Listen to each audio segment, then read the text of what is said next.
Tonight, Vice President Kamala Harris is delivering a dire warning to Americans who might still be on the fence about who to vote for on Election Day.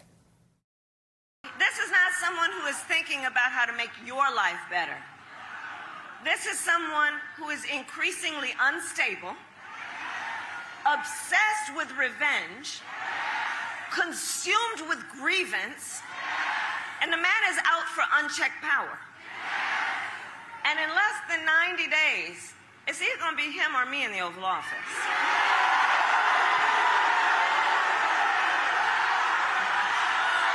Now, this comes as we see Donald Trump on defense after using what little time he has to deliver a closing message to attack former Republican Congresswoman Liz Cheney of Wyoming. It's a fake news, and they're trying to make something out of it, and it's so biased to start off with. And all I'm saying is she was a nutty war hawk. You know, she wants to go to war with anybody that moves and lose a lot of people, lose a lot of soldiers, put the nation in trouble. Now, I want to play the comments that sparked intense backlash. Here is Trump speaking at an event in Arizona with Tucker Carlson on Thursday. She's a radical war hawk.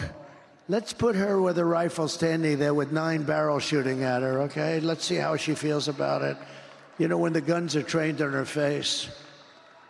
You know, they're all war hawks when they're sitting in Washington in a nice building saying, oh, gee, let's send 10,000 troops right into the mouth of the enemy. But she's a stupid person. Trump maintains that he was simply criticizing Cheney for being a war hawk. Arizona Attorney General Chris Mays, slightly different interpretation. She has announced an investigation into Trump's comments as potential death threats against Liz Cheney. It is no wonder Trump's remarks have been so divisive. After all, he has regularly used violent rhetoric to talk about his perceived adversaries. And this comes as we are learning more about secret plans for a MAGA takeover of the federal government if Trump reclaims the White House. Like most things in Trump world, it all leads back to Project 2025. Earlier this week, ProPublica and Documented released a report which uncovered shocking videos of private speeches delivered by this guy, Russell Vought. He is a chief Project 2025 architect and the president of the far-right think tank, the Center for Renewing America. Watch. We want the bureaucrats to be traumatically affected. We want, when they wake up in the morning, we want them to not want to go to work because they are increasingly viewed as the villains. We want their funding to be shut down so that the EPA can't do all of the rules against our energy industry because they have no bandwidth financially to do so. We want to put them in trauma.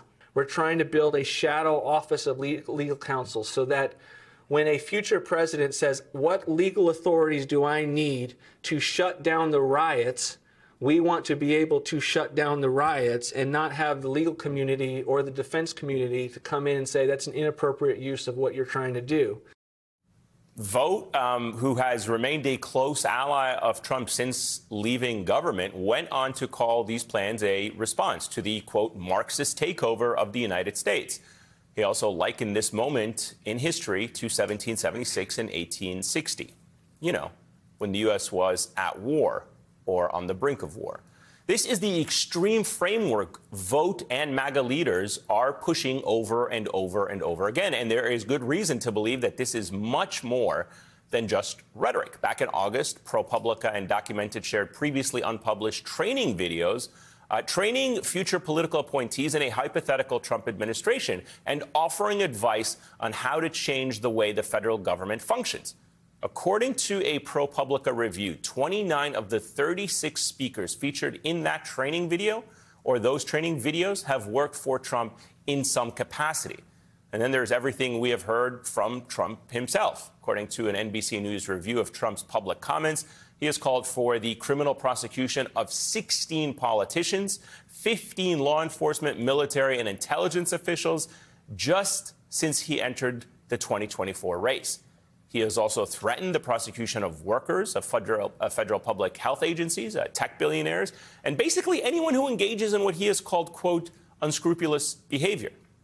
But the question is, could Trump actually carry out unprecedented prosecutions? Well, NBC News asked current and former Justice Department and FBI officials and a group of legal experts that very same question. And they all said, yes, there are ways around the guardrails, even though doing so would shatter half a century of post-Watergate norms in this country. For starters, a new president appoints about 300 senior Justice Department officials, including powerful positions in U.S. attorneys who ultimately run offices across the country. All 300 of those appointees must be confirmed by the Senate, but multiple former officials said they fear Trump would install partisans who are willing to do his bidding. According to ABC News, one of the names on a draft list of people Trump might nominate as Attorney General is, you might recognize her, U.S. District Judge Aileen Cannon. She is the one who, of course, threw out the classified documents case against him in Florida. Also on the list, this guy, Jeffrey Clark, a mid-level Justice Department official who backed Trump's claims of 2020 election fraud. Of course, you'll remember that days before the January 6th insurrection, Trump attempted, and luckily failed, to install Clark as the acting Attorney General at the time. And speaking of acting Attorney Generals, Trump's more hardline advisors have discussed appointing a series of them since they wouldn't require confirmation from the Senate. In fact, under current federal law, an acting attorney general can serve up to 210 days at a time. And it doesn't end there. One of Trump's more far-reaching proposals, Schedule F, calls for the reclassification of about 50,000 civil servants across the federal government. In other words, they could be hired, promoted, and fired at the whims of Donald Trump and his inner circle. Even if Trump never took action on Schedule F, officials and experts said the likely outcome of this level of upheaval would be an even more extreme version of the chaos and legal battles that marked his first term. So what is the big takeaway here? Don't call Donald Trump potentially in a second term a comeback. Let's call it what it is. It would be a revenge tour that Trump and his allies have spent years meticulously planning and telling us about. Joining me now to discuss this, Molly Jong-Fast, MSNBC political analyst, host of the Fast Politics podcast, and special correspondent for Vanity Fair. Charles Coleman Jr., MSNBC legal analyst, former prosecutor and host of the Charles Coleman podcast, and Jason Stanley, professor of philosophy at Yale University. He is, of course, the author of Erasing History, How Fascists Rewrite the Past to Control the Future. It's great to have all three of you in person here. Molly, your reaction to what is happening, I would argue, in plain sight. It may not get the national attention that it gets. People go about their lives. A lot of people thought after 2020 the Trump chapter is over. They stopped paying attention to the Votes of the world or the Steve Bannons of the world, thinking we had dodged a bullet. And yet here we are 4 years later, now going back, listening to these tapes, finding these comments where they are telling us in plain sight how they want to remake the American government in their vision. Yeah, so Project 2025 operates from the theory that the first Trump administration was a failure because they were not able to remake the federal government the way they want to. So a lot of the stuff you're hearing about is this idea of firing all of the federal employees, making them Schedule F. And the goal here is really to shrink the federal government, get rid of things like the Department of Education, which Trump has mused about, and the EPA and NOAA and a lot of the government services that are nonpartisan, scientific, et cetera.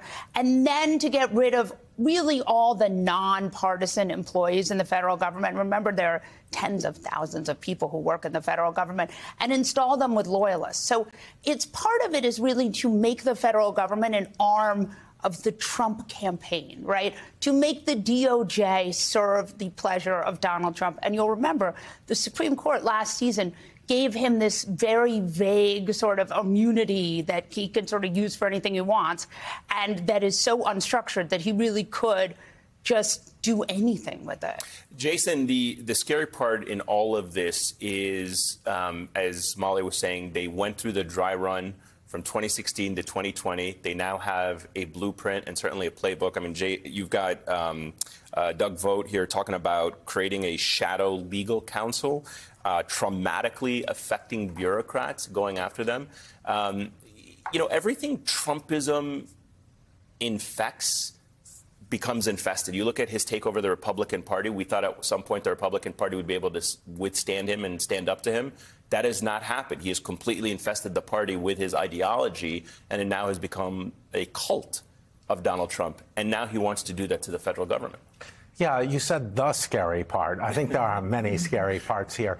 I agree with Russell Vought that it is a historical moment, but it's not 1776, it's 1932. This is just a perfect blueprint of National Socialism circa 1932. What they're doing is called Gleichschaltung, what the Nazis called Gleichschaltung, which is replacement of all agencies by loyalists, by Nazi party members, Nazi party loyalists. So you replace everyone.